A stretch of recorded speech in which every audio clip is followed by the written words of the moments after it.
program is for educational purposes only and reflects independent editorial commentary. It is not medical advice and should not replace clinical judgment or review of primary sources and guidelines. The views expressed are those of the host and contributors. Hello and welcome to EP-Edge Journal Watch Issue 32. I'm Dr. Niraj Sharma and I'm delighted to have you with me. Before we begin, I'd like to thank everyone who continues to send questions, comments, and suggestions. Your ideas genuinely help shape EP-Edge, and your continued support has made everything we're building possible. Wherever you're listening, I hope the season is treating you well. In the Northern Hemisphere, summer is in full swing, with long days and hopefully a little time to recharge. In the Southern Hemisphere, it's the middle of winter, so perhaps this episode can accompany a warm drink and a quiet break from the cold. There's a great deal happening at EP-Edge, and I'm excited to share some of it with you. First, please look out for another collaborative edition of EP-Edge Journal Watch with the Heart Rhythm Society. It'll be our third Journal Watch issue this month, and we're looking forward to bringing you another carefully selected collection of clinically important electrophysiology research. We also have a major announcement approaching: the release of the EP-Edge app. The app will bring the wider EP-Edge ecosystem together in one accessible place, including our podcasts, newsletters, EP-Edge RX, EP-Edge Academy, educational tools, and several other features designed for both clinicians and patients. Alongside the app, the new epedge.org website will also be arriving soon. The mission behind EP-Edge is simple but important: to make reliable, clinically meaningful knowledge easier to find, understand, and use, so that it can support better decisions and ultimately better care for our patients. None of this would have been possible without your encouragement, engagement, and continued support. So once again, thank you for being part of the EP-Edge community. There's much more to come, and I'm genuinely excited to share it with you. Now, let's turn to this month's studies. We'll begin with one of the most consequential questions following AF ablation. When the rhythm appears controlled, can anticoagulation safely be discontinued? Lucas Barbosa and colleagues addressed that question in a systematic review and meta-analysis published in the August 2026 issue of Heart Rhythm. The study was needed because ablation can reduce AF burden, but stroke risk isn't created by rhythm alone. Age, prior stroke, vascular disease, and atrial cardiomyopathy still matter. Meanwhile, indefinite anticoagulation carries a real bleeding burden. The authors combined 32 studies involving more than 271,000 patients. About one-third stopped anticoagulation. They reconstructed time-to-event data and examined subgroups by CHA2DS2-VASc score and sinus rhythm. Across the full population, stopping anticoagulation wasn't associated with a statistically significant difference in thromboembolism. The odds ratio was 0.90, with a 95% confidence interval from 0.68 to 1.20. The data were compatible with modest benefit, no difference, or modest harm. Mortality also didn't differ significantly. Bleeding moved much more clearly. Major bleeding was about 65% lower in the group that stopped anticoagulation, with an odds ratio of 0.35. That translated to roughly 12 fewer major bleeds per 1,000 patients in the pooled estimate. But the average result concealed the clinically important subgroup. In patients with a CHA2DS2-VASc score above 2, stopping anticoagulation was associated with more thromboembolic events. Here's the EP-Edge take. This supports individualized discussion in carefully selected, rhythm-controlled, lower-risk patients. It doesn't support routine withdrawal in higher-risk patients, especially with prior stroke or persistent atrial disease. Most evidence was observational, monitoring varied, and certainty was low. Successful ablation matters, but it isn't a substitute for full stroke risk assessment. This paper lines up the Alone AF and the Ocean trials, suggesting a shared decision of stopping anticoagulation post-AF ablation in patients with low CHA2DS2-VASc scores. If you'd like the detailed subgroup figures and limitations, they're laid out in the written EP-Edge Journal Watch newsletter. Now, let's move from the cost of anticoagulation to the cost of waiting for ablation. Dennis Keska and colleagues, writing in the August 2026 issue of Heart Rhythm, asked whether long waits for AF ablation drive healthcare spending. The intuitive answer is yes. While patients wait, They may return to the emergency department, undergo cardioversion, or be hospitalized, but longer observation also creates more time in which costs can accumulate. This observational study included 8,403 first AF ablations in Ontario from 2016 through 2023. Investigators separated diagnosis to referral from referral to ablation time, then examined costs before ablation and for 1 year afterward. The median time from diagnosis to ablation was 29 months. Median pre-ablation cost was just over 15,000 Canadian dollars, and median cost during the year after ablation was just under $20,000, including the procedure. Each additional month from diagnosis to ablation was associated with 2% higher pre-ablation cost. Compounded over 12 months, that's roughly 27%, but some increase is built into having longer to collect costs. Post-ablation costs rose only about 0.1% per waiting month, while heart failure and persistent AF were stronger cost signals. The EP edge take is that this paper doesn't make an economic case for rushing every patient to ablation. A 29-month median pathway leaves ample time for symptoms and adverse events to accumulate. Earlier referrals should be pursued for clinical benefit, not because this retrospective Ontario analysis proves dramatic savings. It included non-AF costs and can't establish causation. That brings us naturally to monitoring. If we're trying to decide whether AF is truly controlled, how much does a stretch of silence actually tell us? Linda Johnson and colleagues explored that question in Heart Rhythm in August 2026. Their paper was titled Estimation of Atrial Fibrillation Burden as a Function of Monitoring Time Without Atrial Fibrillation. Most monitoring reports say AF was seen or it wasn't. But burden may matter more than one brief episode. The investigators asked whether each additional AF-free day progressively rules out meaningful burden. They studied 11,639 U.S. patients without persistent or permanent AF who completed at least 14 days of mobile cardiac telemetry. Burden was modeled according to how long the monitor remained free of episodes lasting 30 seconds, 6 minutes, or 1 hour. AF was detected in about 10%. After 3 quiet days without a 30-second episode, the probability of ultimately finding an AF burden of at least 0.1% was only 3.1%. So 3 negative days excluded that burden in about 97%. Over 14 days, 0.1% is roughly 20 minutes. So the study didn't exclude every late, isolated episode. The statistics provide calibrated reassurance, not certainty. 3 negative days make meaningful short-term burden unlikely. They don't exclude paroxysmal AF or tell us about later burden, stroke risk, or anticoagulation safety. The EP edge take is practical. This could help triage patch results and design post-ablation surveillance, but a negative monitor shouldn't overrule a compelling clinical story. The study used one platform, covered 14 days, and modeled observed rather than future disease. Now, what if an apparently normal ECG could tell us who deserves that extra monitoring in the first place? John Pfeiffer and colleagues tested that idea in a multi-center validation study published in the August 2026 issue of Heart Rhythm. Artificial intelligence can identify subtle sinus rhythm ECG patterns associated with future AF. A routine test might therefore direct monitoring toward higher risk patients, but models often weaken when they leave the system in which they were developed. The Tempus ECG AF model was externally tested at 3 sites in 4,017 adults aged 65 or older without known AF or implanted devices. Charts determined whether AF or flutter was diagnosed within 1 year. 6% developed AF. The model labeled 391 patients as increased risk, and 19% of them were diagnosed. That's more than 3 times the cohort's baseline probability, so the score clearly enriched risk, but sensitivity was only 31%. The model missed 69% of subsequent diagnoses.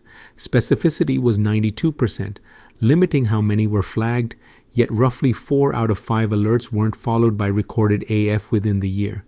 The negative result added very little reassurance. Before seeing the model, 94% of the cohort remained AF-free. After a negative result, that figure was 95%. So this is neither a rule-out test nor an AF diagnosis. The EP edge take is to view increased risk as an invitation to consider monitoring when finding AF would change management. A negative result shouldn't close a persuasive clinical evaluation.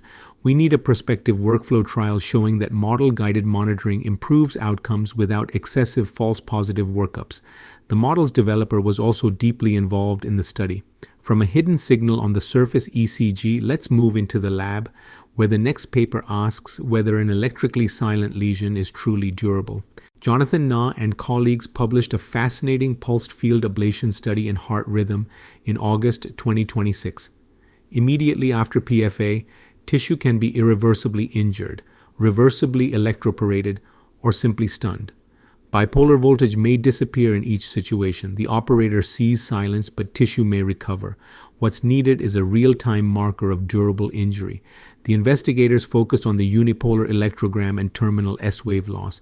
Using a pentaspline PFA catheter, they analyzed more than 8,600 electrograms in 10 patients, watched lesion recovery over 15 minutes, used esophageal signals as an indirect epicardial view, and tested the threshold in 21 redo patients.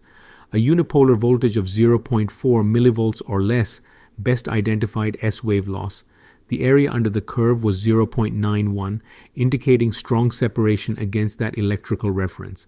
The wider low-voltage halo shrank over 15 minutes, while the smaller 0.4 millivolt core was more stable, particularly after rotated double applications.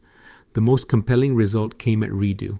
Sites that later recovered conduction had shown higher unipolar voltage during the original procedure, about 0.69 versus 0.33 millivolts. Remarkably, the redo analysis selected the same 0.4 millivolt threshold, with 88% sensitivity and 88% specificity. The EP edge take is that a 0.4 millivolt unipolar map may expose viable tissue hidden inside a reassuring bipolar map, but it isn't a universal endpoint. The threshold used electrical surrogates, not histology, one PFA platform, and a small selected redo cohort. A trial should now test whether unipolar guided completion reduces reconnection without unnecessary injury. And that raises a broader mapping question. When voltage mapping and MRI show us scar, are they really showing us the same thing? Michela Casella and colleagues examined that question in the July 2026 issue of JACC, Clinical Electrophysiology. Non-ischemic scar can be intramural, subepicardial, patchy, and inaccessible from the mapped surface. Late gadolinium MRI shows architecture and depth. Bipolar voltage emphasizes local activity. Unipolar voltage sees deeper but less specifically, and omnipolar mapping reduces directional dependence. The investigators asked where these methods agree. They studied 36 patients with non-ischemic cardiomyopathy, ventricular arrhythmias, and visible MRI scar. High-density omnipolar and bipolar maps were compared with endocardial MRI layers across 9 segments, while unipolar maps were compared with epicardial layers. For endocardial scar location, omnipolar mapping achieved a kappa of 0.97, compared with 0.74 for conventional bipolar mapping. Kappa measures agreement beyond chance, so 0.97 means the methods almost always place scar in the same broad segment. It does not mean they agreed at every millimeter. Scar size was less precise. Even omnipolar mapping had a 39% median absolute error for the border zone. Unipolar mapping showed high agreement with epicardial MRI, but its confidence interval ranged from 0.36 to 1.00. With 36 patients, the headline is less secure than it looks. The EP edge take is that omnipolar mapping aligned better with MRI-defined endocardial scar than bipolar mapping, while unipolar voltage offered clues to deeper substrate.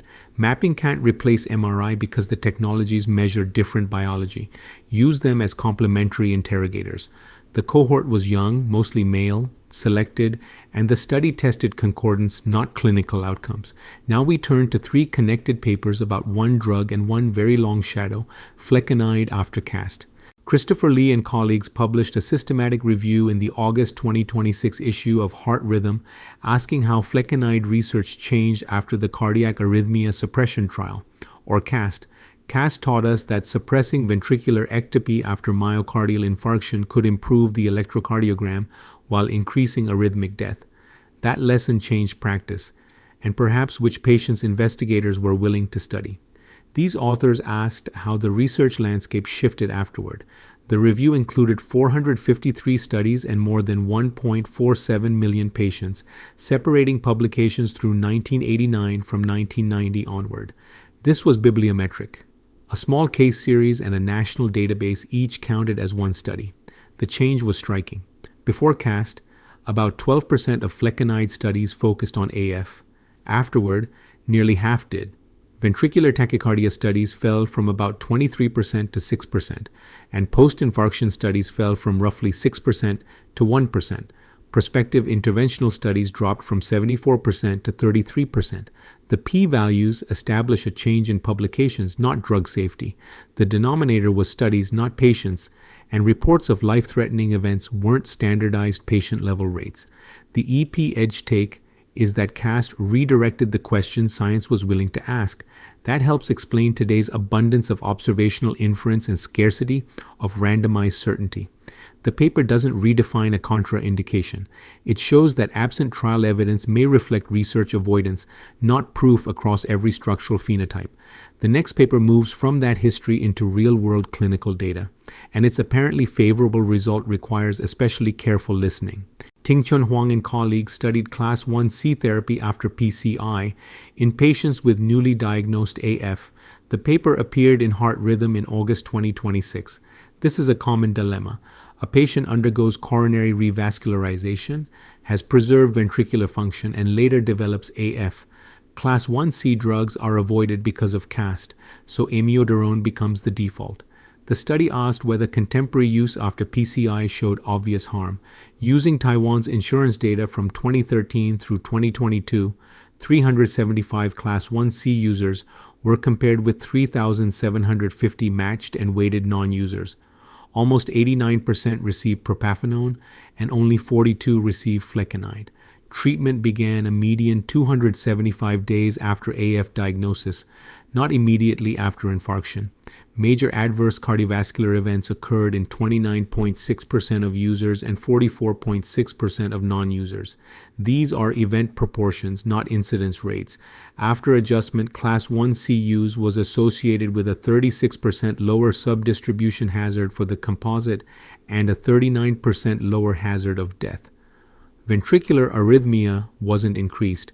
The adjusted estimate was 0.89, with a confidence interval from 0.69 to 1.15.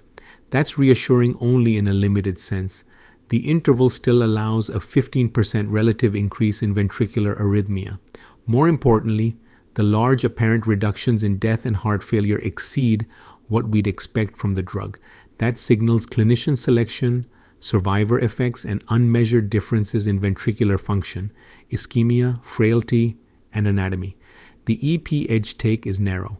No overwhelming pro-arrhythmic signal appeared among selected patients, but that doesn't prove causal safety or reopen routine prescribing after PCI. Exceptional off-label use would require documented preserved ventricular function, no active ischemia, close ECG surveillance, and explicit discussion of the evidence gap. Our third Flecainide paper asks whether the category structural heart disease is itself too blunt. Davide Genovese and colleagues published a contemporary reappraisal of Flecainide in structural heart disease in the August 2026 issue of Heart Rhythm. Guidelines need categories, but patients arrive with gradients.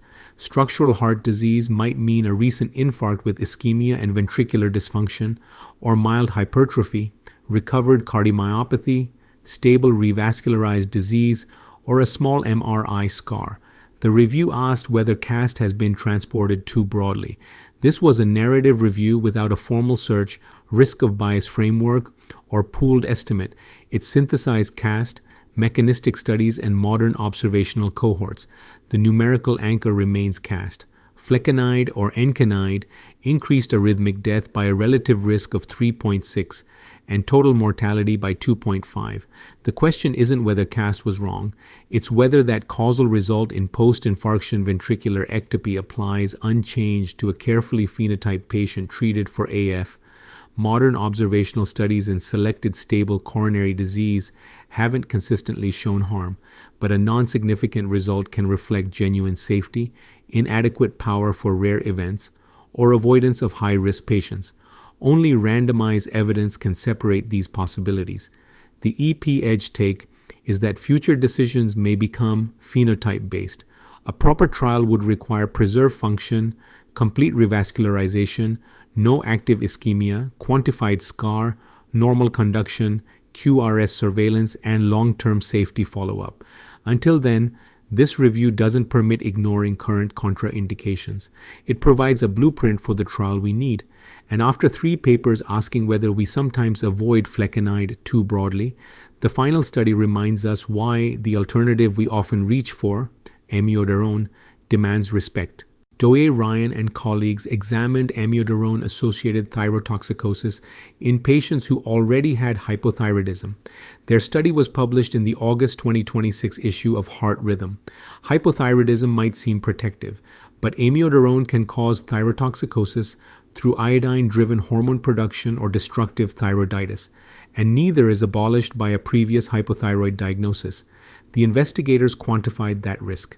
Using Israel's CLALET database, they studied 23,854 adults with AF and hypothyroidism.